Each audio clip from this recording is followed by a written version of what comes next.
DJ विकास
जतो छौरा सब हीरो पानी रे रंगदारी चलतौ नहीं अनिल सोनी रे सुमन छोरा देतो सब हीरो पानी रे रंगदारी चलतौ नहीं अनिल सोनी रे छोड़ी गई बैठे कटरोली पर रंग फेंका बंदर जोली पर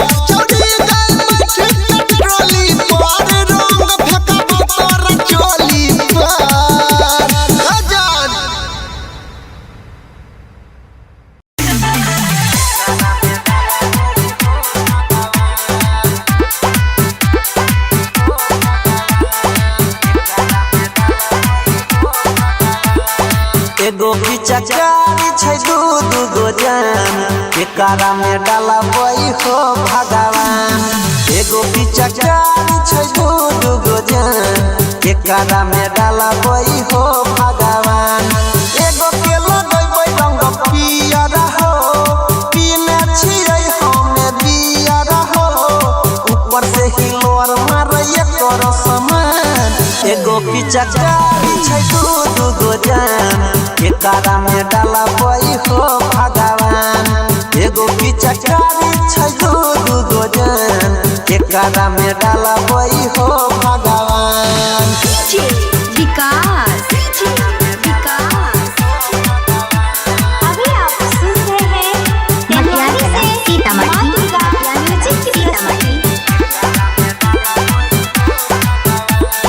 केकरा लगैयै अबीरा केकरा लगैयै रंग हो कैसे के जान बचैयै हो देवता होलियो में करै छै तंग हो।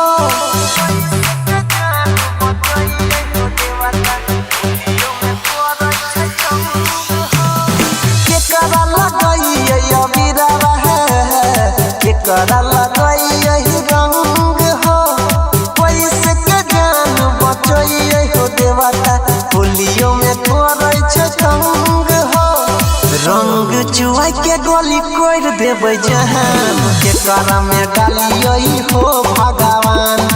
एगो पिचकारी छै दू गो जान एकरा में डालबै हो भगवान। एगो के लगबै रंग पियर हो पीने छियै हमे बियर हो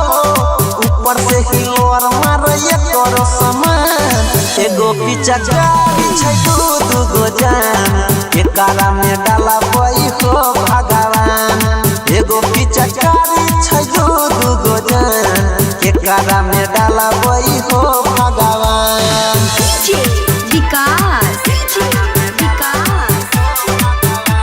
अभी आप सुन रहे हैं मटियारी से सीतामढ़ी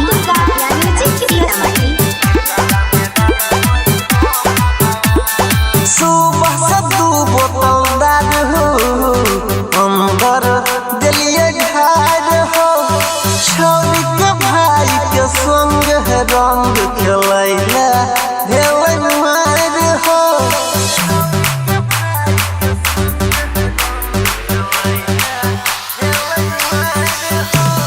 सुबह से 2 बोतल दारू दिलिए हमें ढार हो छोरिया के भाई के संग रंग खेलैला भेलै मार हो राइटर सुशील अनिल छहरा एकरा में डालिए हो भगवान एगो पिचकारी छै दू गो जान एकरा में डालबै हो भगवान एगो के लगबै रंग पियर हो पीने छियै हमे बियर हो ऊपर से हिलोर मारै एकर समान एगो पिचकारी छै दू गो जान एकरा में डालबै हो भगवान एगो पिचकारी छै दू गो जान एकरा में डालबै हो भगवान।